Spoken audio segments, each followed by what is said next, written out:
한번 따라 하실까요? 무엇을 자랑하고 있습니까? 무엇을 자랑하고 있습니까? 현대는 자기 PR 시대입니다. 자기를 자랑해야만이 사람들이 알아주고 또 직장에서는 인정받게 되고 대학생 청년들은 자기 자랑을 잘 해야만이 취직을 하는 시대입니다. 그래서 가만히 있으면 바보가 되는 시대이기 때문에 너나 나나 자랑하는 일, 그게 뭐 꼭 나쁘든 뭐 긍정적이든 부정적이든 자랑이 없는 시대, 자랑하지 않고는 살 수 없는 시대가 되어버렸습니다. 얼마나 자랑이 대세인지 남자들은 군대 갔다 온 자랑 꼭 하죠. 군대 안 갔다 온 사람은 남자들 세계에 자랑할 것도 아무것도 없는 사람이 됩니다. 차를 뭘 타느냐, 여자들은 자식 자랑, 남편 자랑, 뭐 명품을 하나 들고 있느냐, 들고 있지 않느냐, 얼마나 자랑을 많이 하는지 모릅니다.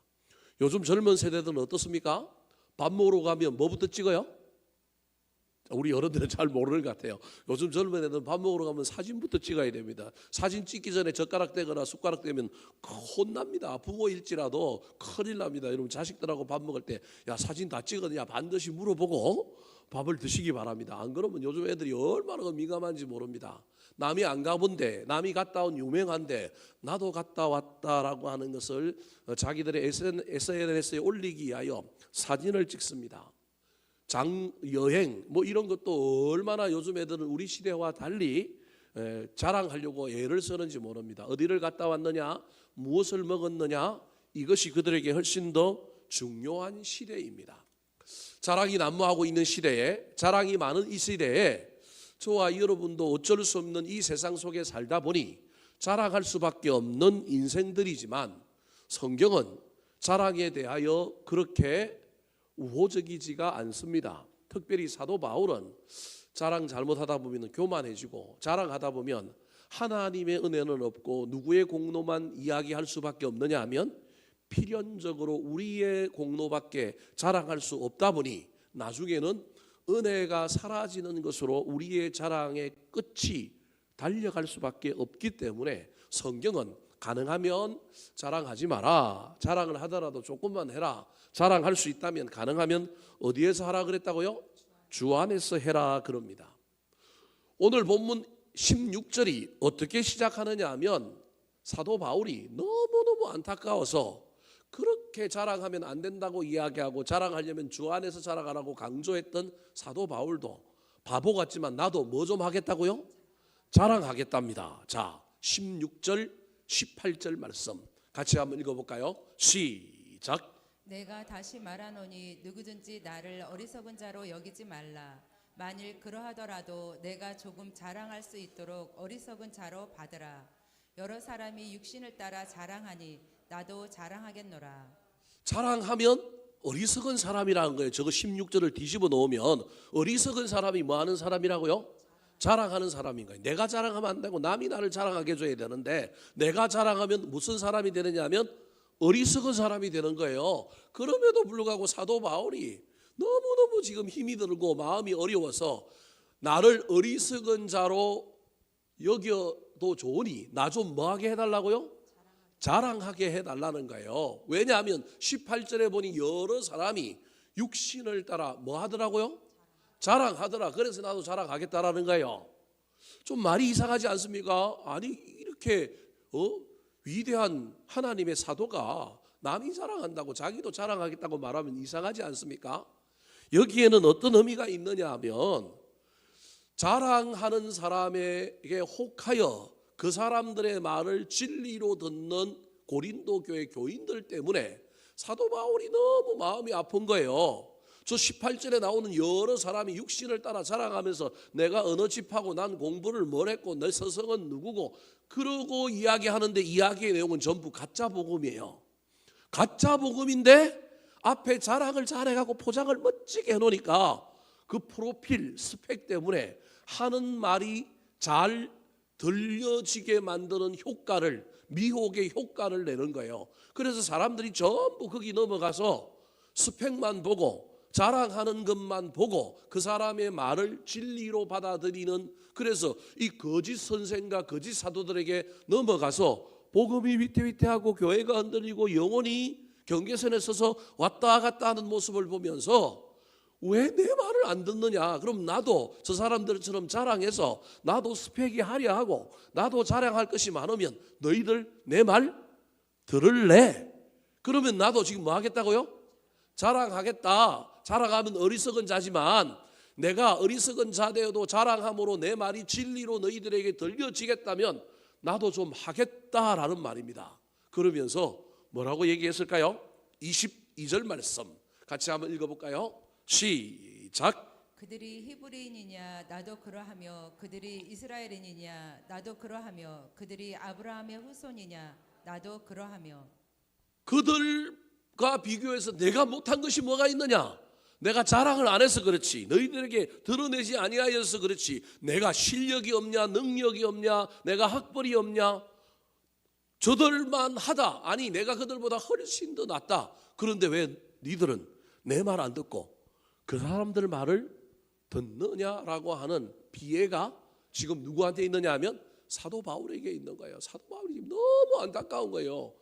이단의 사설 거짓 복음에 넘어가는 이 고린도 교회 교인들을 보면서 자랑하고 자기를 드러내는 사람들의 말에 빠진 이것을 고쳐주고 싶어서 그러면 나도 좀 자랑할게, 그렇게 이야기하고 있는 내용입니다. 고린도전서 1장에서도 오늘 본문 앞에서도 사도 바울은 자랑하지 말라고 얘기했습니다. 자랑하려면 어디서 하라고 그랬을까요? 주 안에서 하라고 그랬습니다. 같이 한번 읽어볼까요? 자, 1장 31절, 10장 17절 말씀입니다. 시작. 기록된 바 자랑하는 자는 주 안에서 자랑하라 함과 같게 하려 함이라. 자랑하는 자는 주 안에서 할지니라. 지난번에 말씀드렸던 것처럼 주 안에서 자랑하는 것은 두 가지 의미가 있는데, 하나는 누굴 자랑하는 거예요? 주님을, 하나님을 자랑하는 거예요. 또 다른 하나는 주 안에서 자랑하는 것은 하나님이 나에게 하신 일, 나에게 복을 주신 것, 나에게 베푸신 은혜를 자랑하는 거예요. 내가 이렇게 잘 산다, 내가 이걸 뭔가 이루었다. 그런데 이 일을 누가 하셨다고요? 하나님이 하셨다. 그러면 그 주 안에서 자랑인 거예요. 그래서 자랑은 두 개밖에 없는 거예요. 주님을 자랑하거나 주님께서 우리에게 베푸시고 하신 일들을 자랑하면 되는 거예요. 그래도 뭔가 좀 섭섭하고 그래도 뭔가 조금 껄쩍지근하니까 오늘 본문에 와서 사도 바울이 또 다른 자랑의 한 측면을 우리에게 소개하고 있습니다.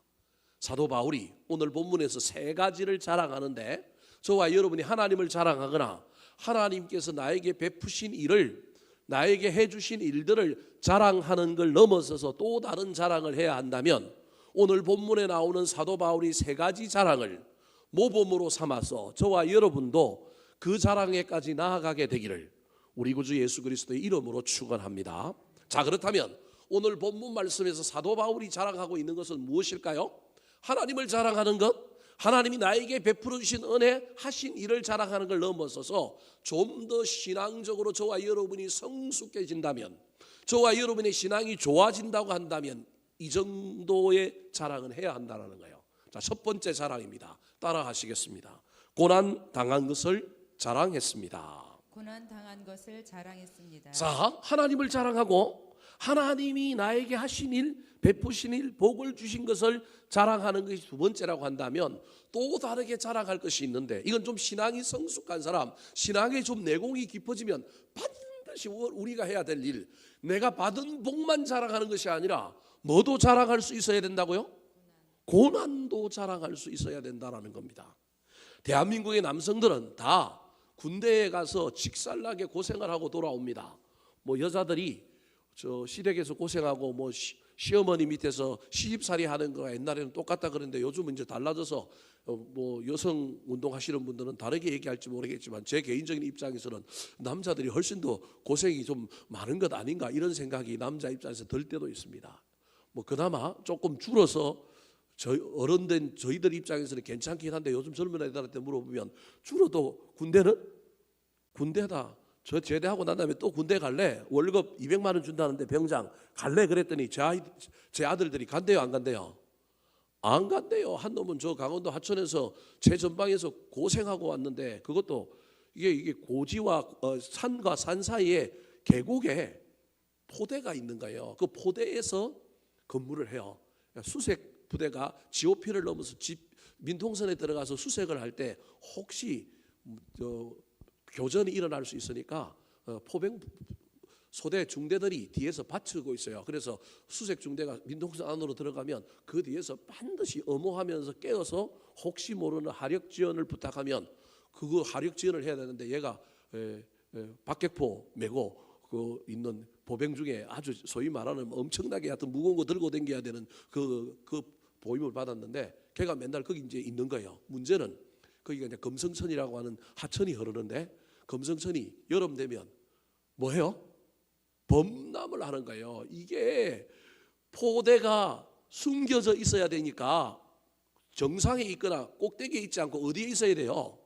계곡에 있어야 되니까 1년에 한 번 내지 2번은 물이 차올라오니까 부대가 전부 어떻게 해야 돼요?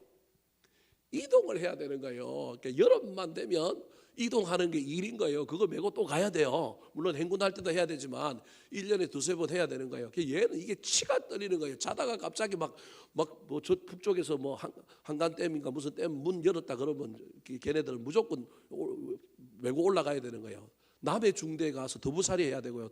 막 야전에 텐트 치고 자야 되고 막 이러는 거예요. 그리고 물 빠지면 또 내려갔는데 또 뭐 막사들은 또 완전히 막 널브러져 있는 것도 뭐 이렇게 수리하고 가야 되니까, 얘는 군대 생활에서 제일 지겨운 것이 홍수 나면 이사하는 거예요. 그래서 야, 우리나라 군대가 지금 어떤 군대인데 아직도 침수대가 있는 부대가 있느냐.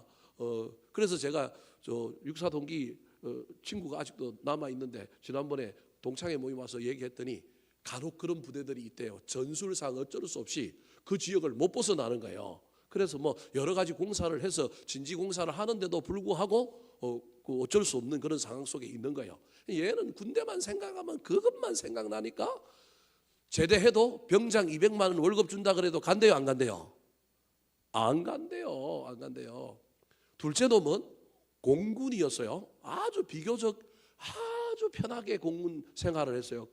그것도 이 친구는 둘째 아들은 뭐냐 하면 소위 말하는 간제병이라 그래가지고 공항의 간제탑에서 근무하는 거예요. 일반 막사가 있는데 막사에서 안 자고 간제탑에 부속되어 있는 소위 말하는 장교들 숙소에서 같이 지내는데, 뭐 사병은 얼마 안 되고 장교들은 전부 출퇴근하고 그러니까 지 혼자 방을 뭐 하는 거예요? 화장실 딸린 방을 지 혼자 쓴 거예요. 얘는 거기다가 요즘 군대 좋아졌는데 공군은 더 좋아져가지고 휴게실에 가면 회사처럼 뭐가 다 있는 거예요? 편의점이 다 있어요. 편의점이. 그러니까 먹고 싶은 거 다 꺼내 먹을 수 있는 거예요. 둘이 대화를 하는 걸 보면 큰 놈은 동생 군대 갔다 온 얘기를 들으면서 그게 군대냐 그러면서 성질을 빡빡 내는 거예요. 둘째는 비교적 아주 편안하게 군대 생활을 하고 왔는데도 불구하고, 야, 너 다시 좀 군대 가면 안 돼? 너 간제병 특기 있으니까 가갖고 거기 가서 몇 년 있다 나오면 너, 내가 보기엔 한 20년 있다 나오면 너 간제사 자격증 따고 나올 수도 있으니까 다시 간다고 한번 해봐. 얼마 전에 신문 보니까 공군 다시 뭐 뽑는다는 얘기 나오는데 또 갈래? 그랬더니 간대요, 안 간대요? 안 간대요. 편하게 갔다 왔든지 뭐 힘들게 갔다 왔든지 남자들이 다 다시 군대 가라 그러면 안 간다라는 거예요.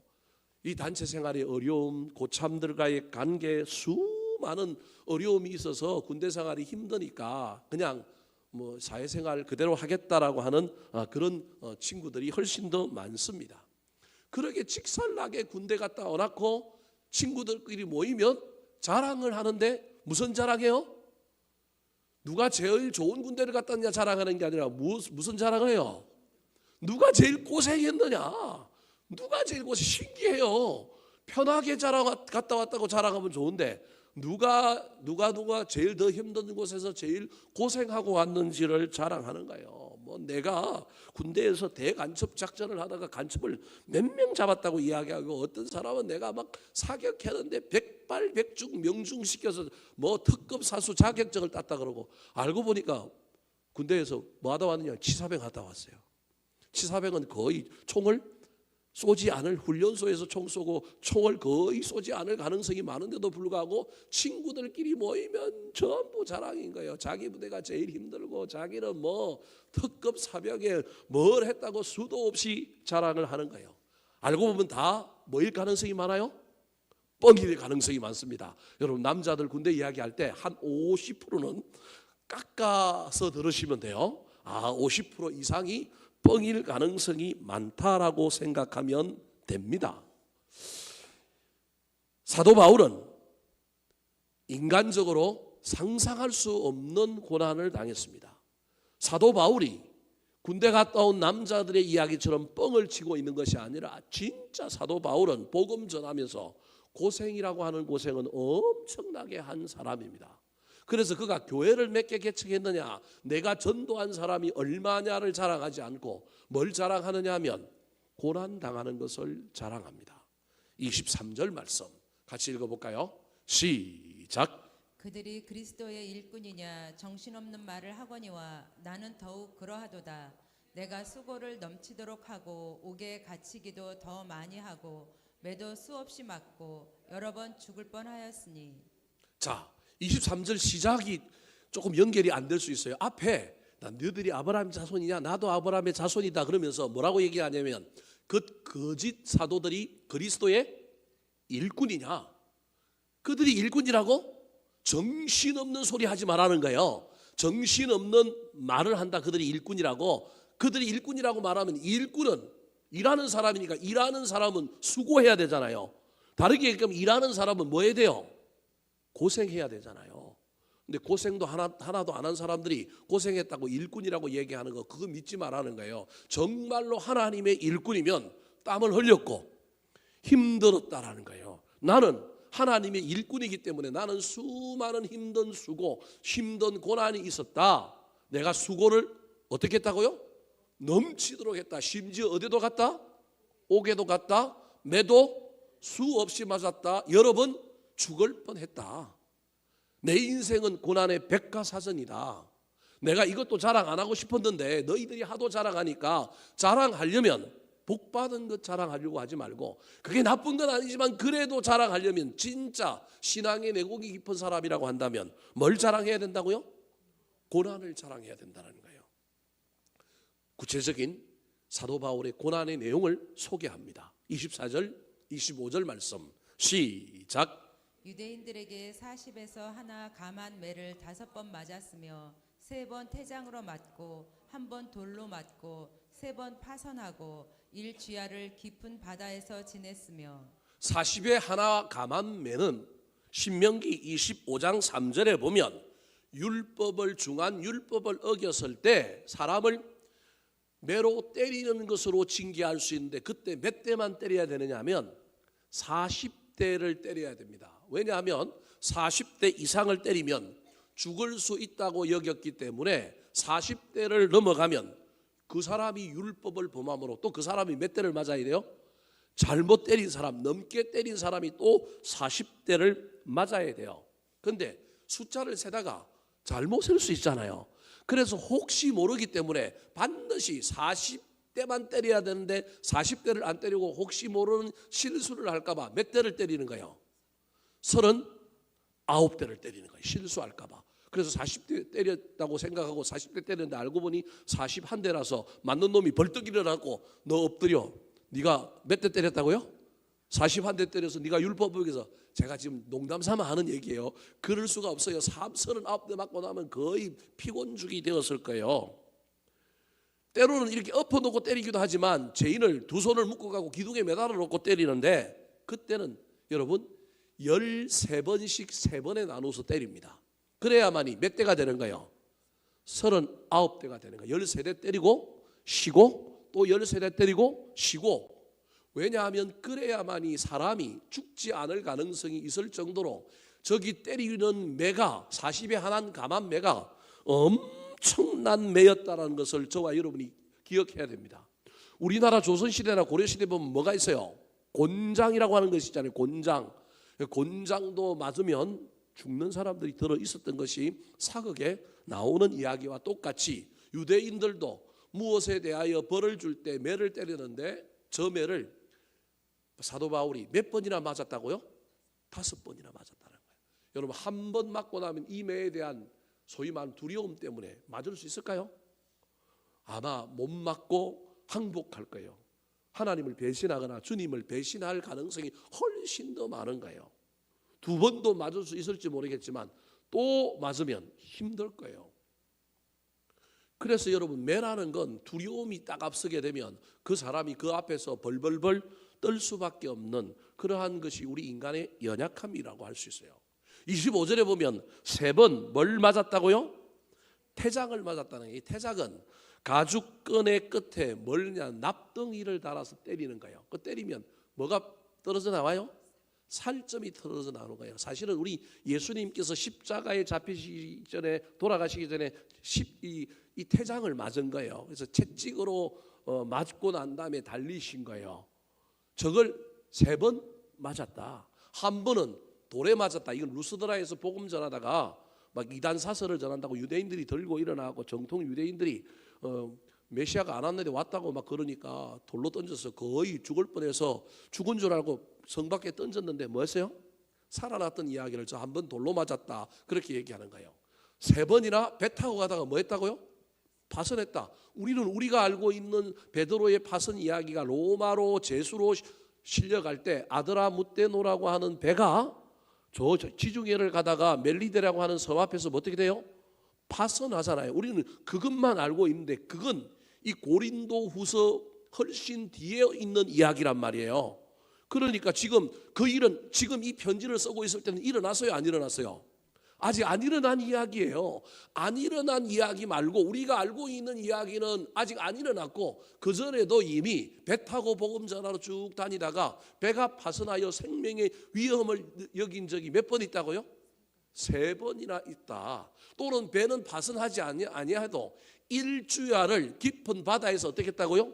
지냈다. 이 말은 일주일을 배가 우리가 원하는 대로 가지 못하고 바람에 밀려가고 이리저리 떠밀리는 가운데 이거 파선은 안 했지만 그냥 이게 막 파도에 시달리는 공포의 일주야를 보냈다라고 하는 이야기를 사도 바울이 하고 있는 거예요. 여러분, 저 정도만 해도 기가 막힌 고난이지 않습니까? 지금 사도 바울이 이 이야기를 한꺼번에 털어놓는 거예요. 한 번도 이 이야기 안 했는데 하도 자랑하는 사람이 많으니까, 야, 자랑하려면 그런 거 자랑하지 말고 적어도 내가 주님을 위하여 무슨 일을 했는지, 교회를 위하여 어떤 일을 했는지 이거 자랑해야 되지 않느냐, 그러면서 고난당하는 이야기를 전부 털어놓는 거예요. 더 나아가서 이런 이야기까지 합니다. 자, 26절 27절 말씀 시작. 여러 번 여행하면서 강의 위험과 강도의 위험과 동족의 위험과 이방인의 위험과 시내의 위험과 광야의 위험과 바다의 위험과 거짓 형제 중에 위험을 당하고, 또 수고하며 애쓰고 여러 번 자지 못하고 줄이며 목마르고 여러 번 굶고 춥고 헐벗었노라. 자, 26절에는 위험이 몇 개 나오느냐 하면 8개 나옵니다. 완전수 7개에다가 하나를 더해서 당할 위험이라고 하는 위험은 뭐 했다고요? 다 당했다. 자기 동족뿐만 아니라 플러스 1, 이방인들에게도 당했다. 또는 이방인들뿐만 아니라 플러스 1, 자기 동족에게도 당했다라고 하는 의미로 몇 개를 적어놓고 있냐면 의도적으로 8개를 적어놓고 있어요. 27절에는 힘들었던 것도 8개를 적어놓아요. 수고하고 애쓰며 자지 못하고 줄이고 목마르고 굶고 춥고 뭐 했노라? 헐벗었노라. 그러니까 완전수를 넘어서 하나 더 함으로 말미암아 자신의 고난의 강도가 얼마나 셌는지를 설명하고 있는 겁니다. 여러분, 다 잊어버려도 좋습니다. 여러분, 예수 믿고 복 받은 것 자랑하시기 바랍니다. 자랑하면서 주님이 하셨다고 이야기하시기 바랍니다. 그런데 더 나아가서 할 수만 있다면 내가 예수 그리스도를 믿음으로, 내가 말씀을 지킴으로, 내가 교회 공동체를 위하여 일함으로 이런 고난을 당했다. 내가 죄를 지음으로 말미암아, 내가 좀 어긋남으로 말미암아, 내가 불순종함으로 말미암아 당한 고난 말고 희생과 헌신함으로 받은 고난이 있다면 그 고난은 주님 앞에서 자랑하셔도 좋습니다. 그 자랑은 자랑이 아니라 다른 사람을 감동시킬 겁니다. 그 자랑은 다른 사람에게 도전이 될 겁니다. 그 자랑을 듣고도 저 자랑하고 있는데 그렇게 말하는 사람은 제가 보기엔 이상한 사람일 가능성이 많습니다.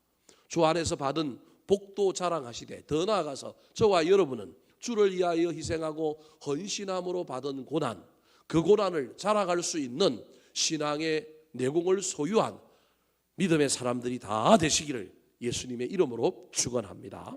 두 번째, 오늘 본문에서 사도 바울이 자랑하고 있는 것은 무엇일까요? 따라 하시겠습니다. 염려한 것을 자랑했습니다. 염려한 것을 자랑했습니다. 무슨 염려를 자랑합니까? 염려도 하지 말라 그랬는데, 염려하지 마라, 걱정하지 마라, 근심하지 말라 그랬는데 뭘 염려한 것이 뭐가 자랑이 될까요? 그런데 오늘 본문에 보면 사도 바울은 염려한 것이 자랑이라고 얘기합니다. 무엇을 염려했을까요? 28절 29절 말씀 같이 한번 읽어볼까요? 시작. 이 외의 일은 고사하고 아직도 날마다 내 속에 눌리는 일이 있으니 곧 모든 교회를 위하여 염려하는 것이라. 누가 약하면 내가 약하지 아니하며 누가 실족하게 되면 내가 애타지 아니하더냐. 과거에는 고난을 당했고 지금 나는 뭐 하고 있느냐 하면 염려하고 있다라는 거예요. 이 일은 고사하고 아직도 나는 날마다 내 속에 눌리는 일이 있어서 모든 교회를 위하여 염려하는데, 염려의 대상이 교회예요. 교회뿐만 아니라 29절에 보면 염려하고 있는 것이 누구냐 하면 성도들이에요. 누가 약하면 나도 동참하고 공감하여 지체의식을 가지고 나도 약해지고, 누가 실족하게 되면 내 마음이 애가 탄다. 저기서 염려라고 하는 것은 단순히 미래에 대한 염려, 뭘 먹을까, 뭘 마실까, 내 인생이 어떻게 될까, 이거 잘못될까, 이런 염려가 아니라 공감의 관점에서 교회를 위하여, 공동체를 위하여, 다른 사람들을 위하여 내가 애를 태우면서, 내가 그들을 걱정하면서, 더 나아가서 저 염려는 하나님 앞에 그들을 위하여 뭐 하고 있는 거예요? 기도하고 있는 거예요. 간구하고 있는 염려, 중보하고 있는 염려. 잘 돼야 되는데, 기도가 응답돼야 되는데, 이겨야 되는데, 여러분 이것이 있느냐 없느냐를 자랑하라는 거예요. 내가 무엇을 이루었느냐도 자랑할 수 있지만, 우리 그리스도인들은 할 수만 있다면 여러분 염려함으로 마음을 나누는 사람이요, 염려함으로 중보하는 사람이어야 합니다. 예수를 수없이 믿어도, 오랜 세월 믿어도 내가 복받는 일에만 코를 빠뜨리고 거기만 만족하고 사는 사람이 있는가 하면, 할 수만 있다면 나라를 위하여 염려하고, 교회 공동체를 위하여 염려하고, 더 나아가서 내 주변에 믿음 생활을 같이 하는 사람, 모든 사람을 다 품고 기도하고 모든 사람을 위하여 다 중보할 수는 없지만, 그럼에도 불구하고 내 인생에 난 누군가를 향하여 정말로 애타는 마음으로 염려했는가? 나는 그를 위하여 정말로 전심으로 기도했는가? 내 자식이 아니고 내 가족이 아니기 때문에 정말로 팔이 안으로 굽는다고, 그 정도는 아닐지라도 그래도 내가 애타게 누군가를 위하여 염려함으로 중보하고 하나님께 간절히 기도했는가? 사도 바울이 지금 그 얘기를 하고 있는 거예요. 이래야만이 이게 진짜 복음을 전하는 사람이요, 이 사람들의 말을 들어야 하는데, 이러지 않는 사람들의 말을 듣고 가짜 복음에 왜 너희들이 흔들리느냐? 나는 과거에는 고난당했고 지금도 나는 너희들을 위하여 뭐 하느냐 하면 염려한다. 너희들이 이단에 넘어갈까 봐, 너희들이 영혼 구원에서 멀어질까 봐 나는 너희들을 위하여 염려한다. 나는 너희들을 미워서 속으로 저것들이 내가 어떻게 복음을 전했는데 내 말은 안 듣고 딴 사람 말 듣네, 저것들 벌 받아야 싸지, 아이고 속이 시원하다, 이게 아니라 충분히 인간적으로 그걸 할 수 있음에도 불구하고 그는 영혼에 대한 안타까움, 공동체를 사랑하는 마음으로 뭐 하고 있다고요? 기도하고 염려하고 있는 거예요. 애타하고 있는 거예요. 여러분 이게 자랑거리인 거예요. 저와 여러분의 인생 가운데 이런 자랑거리들이 있었으면 좋겠습니다. 그 애타하고 그 염려했던 것을 갚아주시고 그것을 회복시켜 주시어서 내 인생에는 아니더라도 내가 염려하고 그렇게 애타했던 그 공동체와 그 사람들에게 하나님께서 복을 주셔서 해결해 주시고 역전시켜 주시고 낫게 해주시는 그 놀라운 이야기 때문에 저와 여러분이 하나님께 감사하고 우리 하나님께 영광 돌릴 수 있다면 그 진짜 멋있는 인생이요, 멋있는 자랑거리를 가지고 있는 사람이라고 할 수 있습니다. 사랑하는 성도 여러분, 지금 저와 여러분은 누구를 위하여, 무엇을 위하여 염려하고 있습니까? 내 인생 염려하는 걸 넘어서서 할 수만 있다면 공동체를 위하여, 다른 사람을 위하여 염려하는 주인공, 그 염려 속에 애타하며 공감하며 기도하는 흔적이 저와 여러분에게 남아있게 되기를 우리 구주 예수 그리스도의 이름으로 축원합니다. 마지막으로 오늘 본문에서 사도 바울이 자랑한 것은 무엇일까요? 따라 하시겠습니다. 약한 것을 자랑했습니다. 약한 것을 자랑했습니다. 30절 말씀 같이 한번 읽어볼까요? 시작. 내가 부득불 자랑할진대 내가 약한 것을 자랑하리라. 사도 바울의 세 번째 자랑이 약한 것을 자랑한 것입니다. 약한 것을 자랑했다. 12장 9절에 가면 이제 다음에 보겠지만 우리의 약함 가운데 하나님의 뭐가 나타나요? 강함이 나타난다고 잘 알고 있는 말씀인데, 그 말씀이 이 말씀과 이어져서 12장 9절에서 사실은 나오는 말씀인데, 저 약한 것을 자랑한다라고 할 때 저 이야기는 무슨 말일까? 사도 바울이 이야기하고 있는 약한 것을 알려면 그 뒤에 나오는 이야기를 살펴봐야 합니다. 31절부터 33절에 나오는 이야기인데 그 중에 32절과 33절만 한번 읽어볼까요? 같이 한번 읽어보겠습니다. 시작. 다메섹에서 아레다 왕의 고관이 나를 잡으려고 다메섹 성을 지켰으나 나는 광주리를 타고 들창문으로 성벽을 내려가 그 손에서 벗어났노라. 자, 약한 것을 자랑하라고 할 때 이때 약한 것의 의미와 관련이 있는 사건이, 사도 바울이 다메섹의 핍박자로 예수 믿는 사람을 잡아 죽이러 가다가 기이한 빛 가운데에 찾아오신 우리 주님을 만나고 눈이 뭐했어요? 멀어버렸습니다. 그런데 음성이 들려와서, 여러분 다메섹의 직가라고 하는 거리에 가면 누가 있느냐 하면 아나니아라고 하는 사람이 있는데 그 사람한테 가라는 거예요. 갔더니 아나니아가 처음에는 안 고쳐주려고 하다가 나중에 이 사도 바울을 안수하여 기도하니 눈에서 뭐가 벗겨졌어요? 비늘이 벗겨졌어요. 이때 핵심한 사도 바울, 예수님을 만났잖아요. 멀었던 눈이 떠여졌잖아요. 육신의 눈만 떠여지는 게 아니라 영의 눈이 떠여져 가지고 우리 주님으로부터 놀라운 은혜를 받고 난 다음에 이제 유대교에서 기독교를 핍박하는 자가 아니라 기독교를 뭐 하는 사람이 됐냐면 전하는 사람이 된 거예요. 그래서 다메섹 거리를 오고 가면서 그가 수없는 믿음의 하나님의 은혜의 말씀, 하나님을 전하는 거예요. 그러면 누가 안 좋아할까요? 정통 유대인들이 안 좋아하는 거예요. 정통 유대교의 사수자가 누구였느냐 하면 바울이었다면, 그때는 사울이었죠. 이 사울이 정통 유대교의 사수자요? 우리 정통 유대교에서 멀어져서 이미 메시아가 왔다고 십자가에 죽은 예수가 메시아라고 주장하는 저 이단과 같은 저 기독교인들을 잡아 죽이러 앞장섰던 사람인데 갑자기 변절을 했단 말이에요. 변절한 것까지는 괜찮은데 가만히 있으면 좋겠는데 가만히 있는 게 아니라 그의 똑똑함과 그가 가지고 있는 율법을 가지고 기존 유대인들을 찾아다니면서 그러면 안 된다고, 우리가 잘못 알고 있다고, 누굴 믿어야 된다고, 예수를 믿어야 된다고 막 간증을 하고 막 말씀을 전하고 다니는데 그게 너무 파워풀한 거예요. 그게 많은 사람들에게 설득력이고 은혜를 끼치는 거예요. 유대인들이 저거 보고 있다가 저대로 두면 안 되겠다는 생각이 들어서 그 중에서 그 다메섹의 왕의 아레다라고 하는 왕의 고관 하나가 누굴 죽이기로 유대교 지도자들하고 모의를 하느냐 하면 사도 바울을 죽이기로 모의해요. 그래서 사람들이 보고 있으니까 죽이면 그러니까 성을 지키고 있다가 딱 나오는 순간에 이 사도 바울을 어디로 데리고 가서 어떻게 해보려고 다메섹 성 나오기만 기다리는 거예요.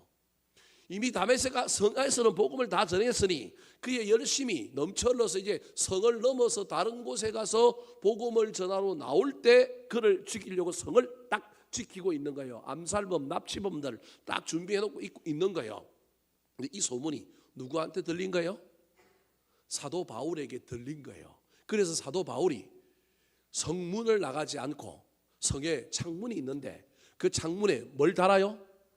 강주리를 달아요. 여러분 예수님이 500여의 기적을 일으킬 때 두 번 일으키잖아요. 한 번은 12 바구니, 그 다음에 또 한 번은 7 강주리. 여러분 뭐가 더 많이 남았을 것 같아요? 12 바구니니까 바구니가 훨씬 더 많이 남았을 것 같아요? 7 강주리니까 그게 적게 남았을 것 같아요? 용기의 차이인 거예요. 바구니는 우리로 치면 여러분 작은 거에 해당되는 거고요. 강주리는 뭐예요? 큰 거에 해당되는 거예요. 사람이 들어가서 탈 수 있을 정도의 강주리. 우리로 치면 작은 덜통이 바구니라고 한다면 큰 덜통이 뭐예요? 강주리인 거예요. 그래서 제가 보기엔 제 개인적인 생각은 안 재봤기 때문에 알 수는 없지만 12강줄이나 12바구니나 7강줄이나 남은 것이 거의 비슷했을 가능성이 많아요. 안 재봤기 때문에 몰라요. 이건 천국에 가서 예수님한테 물어봐야 돼요. 그거 갖고 쓸데없이 싸울 필요는 없어요. 여하튼 다른 단위를 쓰고 있다는 걸 기억하셔야 됩니다. 오늘 본문에서도 사도 바울이 바구니를 타고 내려간 게 아니라 뭘 타고 내려가요? 강주리를 타고 내려간 거예요. 자기를 몸무게를 지탱해 줄 수 있는 충분한 크기의 강주리를 매달아서 그 강주리를 가지고 타고 내려가서 지키고 있는 사람 손을 피하여 도망갔단 말이에요. 여러분 여기서 저와 여러분 성경은 그냥 단순히 기록을 저렇게 해놓고 있어요. 사도행전에 나오는 이야기를 기록해놓고 있는 9장에 나오는 이야기를 고린도 후서에서 저렇게 기록해놓고 있는데 여러분 저 이야기 속에 우리가 기록해놓은 이야기를 가지고 어떻게 해석을 해야 될까요? 단순히 기록이기 때문에 저게 무용담처럼 여겨지지만 사도 바울은 그때 무엇을 느꼈는지를 오늘 본문이 이야기해주고 있는 거예요. 우리는 죽이려고 하는 사람들을 피해서 도망가서 살아났으니 이건 성공이에요, 실패예요? 우리는 성공으로 이해했단 말이에요. 근데 사도 바울은 오늘 본문에서 이게 뭐라고 생각하고 있다라는 거예요? 실패라고 생각하는 거예요. 무슨 말씀이 이해되십니까? 사도 바울은 이 이야기가 자기 인생에 자기 사역의 가장 큰 실패 중에 하나예요. 내가 예수를 뜨겁게 믿고 복음을 전했으면 이 복음 때문에 사람들이 막 은혜를 받고 돌아오고 그러면 이 복음이 더 퍼져나가야 되는데 퍼져나가지 않고 이 일부터 사도 바울이 어떤 길을 걸어가느냐 하면 내리막길을 걸어가요. 여기서 도망가서 어디로 가느냐 하면 예루살렘으로 가는데 예루살렘에 가서 사도들을 만나고 복음을 전하는데 다 자기를 어떻게 해요? 다 자기를 대면대면해요. 본체만체해요. 사도 바울 입장에서는 은혜 받았잖아요. 주님을 만났잖아요. 복음을 전했는데 복음 잡다가 고난당하다가 강주리 타고 내려가고 예루살렘을 갔는데 예루살렘에 가니까 반겨줄 줄 알았는데 안 반겨줘요. 이때부터 사도 바울 인생은 내리막길이에요. 그래서 자기 고향으로 갔는데 또 고향이 자기를 뭐예요? 배척해요. 길리기아 나소로 갔는데 학문의 도시로 갔는데 자기를 배척해요. 그래서 그 다음에 어디로 갔다고 이야기해요? 아라비아 강야에 가서 몇 년이 있느냐 하면 3년 있었어요. 그러니까 사도 바울이 주님을 만나고 빛 가운데로 찾아오신 주님을 만나고 난 다음에 눈에 비늘이 벗겨지고 다메섹 성에서 복음을 전했으면 사도 바울 입장에서는 어떤 일이 일어나야 되면 더 놀라운 일이 일어나야 되고 성성장구해야 되고 더 아름다운 일이 일어나야 되는데 복음을 전했는데 자기 인생에는 뭐가 찾아왔느냐 하면 실패가 찾아왔어요. 처음에는 이게 실패라고 못 느꼈어요. 아, 하나님 나 살려주셨구나. 그리고 또 예루살렘으로 갔는데 예루살렘에 가면 자기를 이게 무용담처럼 살아났으니 자기를 인정해줘야 될 뿐만 아니라 예루살렘 교회 공동체 일원으로 받아줘야 하지 않겠습니까? 안 받아주는 거예요. 그때부터 어느 쪽에도 속하지 못하는 유대교회도 속하지 못하고 기독교회도 속하지 못하는 한 중간자 비슷한 사람이 된 사람이 누구냐면 사도 바울이에요. 고향도 못 갔어요. 고향에 가니까 배척을 해요. 그래서 어디로 갔느냐 하면 아라비아 강야에 있고 3년 동안 소위 말하는 자기 혼자서 홀로 하나님을 만나는 무슨 하느냐 하면 영성훈련을 해요. 그때 이 영성훈련하고 있는 사도 바울을 데리고 온 사람이 누구예요? 바나바가 안디옥 교회 데리고 갔어요. 그때부터 안디옥 교회가 부흥하고 있었지만 사도 바울이 오므로 훨씬 더 부흥하고요. 그리스도인이라고 하는 칭호를 얻게 된 이유가 그때부터예요. 3년 동안 내공을 쌓고 3년 동안 자기의 약해짐 가운데 하나님의 은혜가 부어진 일을 뭐한 거예요? 경험한 거예요. 그래서 지금 사도 바울이 이 이야기를 이제 고린도후서에 와서 먼 시간이 지나고 난 다음에 우리는 성경을 읽을 때 이걸 무용담으로 읽고 이게 성공이라고 읽는데 사도 바울은 개인적으로 뭐라고 얘기하고 있냐면 내가 가장 강력할 때 유대교에서도 강력하고 초기에 예수 믿고 내 열심히 강력하고 내가 이렇게 강할 때 나는 뭐든지 할 수 있고 무슨 일이 일어날 줄 알았는데 안 일어나더라. 도리어 뭐 할 때 일어나더라? 약할 때 일어나더라. 그래서 그 이후에 사도 바울이 물론 선교하면서 때로는 바나바와 다투기도 하고 뭐 문제도 있지만 대체로 사도 바울이 겸손하고 사도 바울이 복음에서 떠나지 않았던 이유 중에 하나가 뭐냐면 이 사건인 거예요. 이 다메섹 사건 이후로 그가 내리막길을 걸었던 이 내리막이 없었다고 한다면 자기는 이렇게 일관성 있게 위대하게 복음을 위하여 헌신하고 사람이 성공하고 사람이 뭐가 잘 되면 어긋나기가 쉬운데 그 길을 걸어가지 않고 일관성을 가지고 대체로 하나님의 사람으로서 그 길을 걸어갈 수 있었던 이유는 뭐가 있었기 때문에 그렇다고요? 실패가 있었기 때문이라는 거예요. 여러분 잘 기억하시기 바랍니다. 사도 바울이 지금 그 이야기를 하는 거예요. 무슨 말이냐면 고린도 교회를 향하여 거짓 선지자들이 들어오고 내가 영혼 빼앗기는 것 때문에 안타깝긴 하지만 이 이야기를 내 자존심의 문제, 내 사역의 성과의 문제로 나는 이해하지 않는다. 이것이 실패하더라도 나는 괜찮다. 실패가 괜찮다는 것이 아니라 이 일 속에 이 일을 통하여 하나님이 하실 일이 있음을 나는 이미 경험했다라는 거예요. 나의 약함 가운데 하나님의 강함이 나타난다. 이 실패를 통하여 나는 하나님의 놀라운 은혜를 경험하게 되었다라고 하는 거예요. 그래서 사도 바울은요, 자기가 이룬 것을 자랑하는 것이 아니라 사도 바울은 자기가 실패한 것을 자랑해요. 왜? 그래야만이 더 겸손해질 수 있기 때문에, 그래야만이 이 실패를 통하여 여전히 그가 배울 수 있기 때문에 그러는 거예요. 우리는 대체로 뭘 자랑하느냐 하면 성공을 자랑하지만 사도 바울은 지금 뭘 자랑하느냐 하면 약한 것을 자랑해요. 다르게 얘기하면 뭘 자랑한다고요? 실패를 자랑하는 거예요. 왜? 실패를 자랑해도 실패했음에도 불구하고 지금 내가 살아있는 것은 누구의 은혜라고요? 하나님의 은혜라는 거예요. 우리는 실패는 나쁜 것으로 이해하잖아요. 실패는 아무것도 없다고 생각하잖아요. 근데 사도 바울은 실패해도 지금 자기가 살아있고 여기까지 온 것은 내 능력이 있어서 내가 살아남은 것이 아니라 누구의 은혜라고요? 하나님의 은혜라는 거예요. 다메섹에서 살려주신 건 나 도와주는 사람 때문에 살아난 줄 알았는데 알고 보니 누구의 은혜였다고요? 하나님의 은혜였다고요. 내가 내리막길을 걸어서 모든 공동체에서 잊어버린 바 되었는데 나를 보석처럼 발견하여 나를 세워준 바나바 은혜 때문이 바나바인 줄 알았는데 알고 보니 그 뒤에 누가 있더라고요? 하나님이 있더라. 알고 보니 나의 실패를 통하여 내가 이 선교사의 길, 이 사역자의 길을 온전히 걸어갈 수 있는 토양을 그 약함 가운데 하나님께서 채워주셔서 약함 가운데 뭐가 나타났다고요? 강함이 나타났다. 그래서 고린도후서 12장 9절에 이렇게 얘기합니다. 같이 한번 읽어볼까요? 시작. 나에게 이르시기를 내 은혜가 내게 족하도다. 이는 내 능력이 약한 데서 온전하여짐이라 하신지라. 그러므로 도리어 크게 기뻐함으로 나의 여러 약한 것들에 대하여 자랑하리니 이는 그리스도의 능력이 내게 머물게 하려 함이라. 물론 저 이야기는 육체의 가시와 관련된 이야기이기도 하지만 사도 바울은 육체의 가시의 약함 속에 하나님이 역사하시는 강함을 경험하기 전에 이미 먼저 자기의 사역 가운데 예수를 처음 믿고 열정이 있었고 은혜가 넘쳤을 때 하나님이 그를 낮추시고는 약함 실패 가운데로 몰아감으로 말미암아 그 속에서 하나님의 강함이 나타나는 놀라운 은혜를 경험한 것입니다. 사랑하는 성도 여러분, 나는 실패했다, 내 인생이 실패라고 생각하는 사람들이 있습니까? 실패했는데도 아직도 살아 있습니까? 누구의 은혜가 있다고요? 하나님의 은혜가 있습니다. 그 실패 속에서 배웠으면 좋겠습니다. 그 실패 속에서 붙들어야 할 것을 붙드시기 바랍니다. 그러면 하나님의 강함이 능력으로 나타날 것입니다.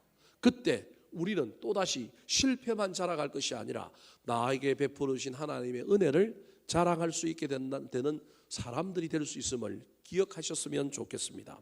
말씀을 마치려고 합니다.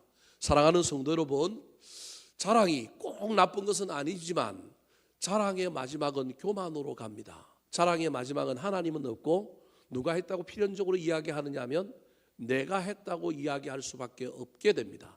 그래서 자랑은 우리의 신심을, 우리의 신앙을 자꾸 까먹게 만들고 나쁘게 만듭니다. 그래서 할 수만 있다면 저와 여러분은 자랑의 방향을 바꾸어야 합니다. 주님을 자랑하고 나에게 베풀어 주신 은혜, 하신 일, 복을 자랑하시기 바랍니다. 그런데 더 나아가서 내가 주를 위하여 삶으로 받았던 고난도 자랑하시고 하나님 안에서 살아가는 동안에 하나님이 나에게 주신 거룩한 마음, 남을 염려하는 마음을, 애탄 마음, 그들을 위하여 중보했던 그것도 자랑하실 뿐만 아니라 더 나아가 내 실패 속에서 하나님의 은혜가 있었음을 자랑할 수 있는 저와 여러분이 되기를 예수님의 이름으로 축원합니다. 한번 따라 하실까요? 무엇을 자랑하고 있습니까? 무엇을 자랑하고 있습니까? 고난 당한 것을 자랑했습니다. 고난 당한 것을 자랑했습니다. 염려한 것을 자랑했습니다. 염려한 것을 자랑했습니다. 약한 것을 자랑했습니다. 약한 것을 자랑했습니다.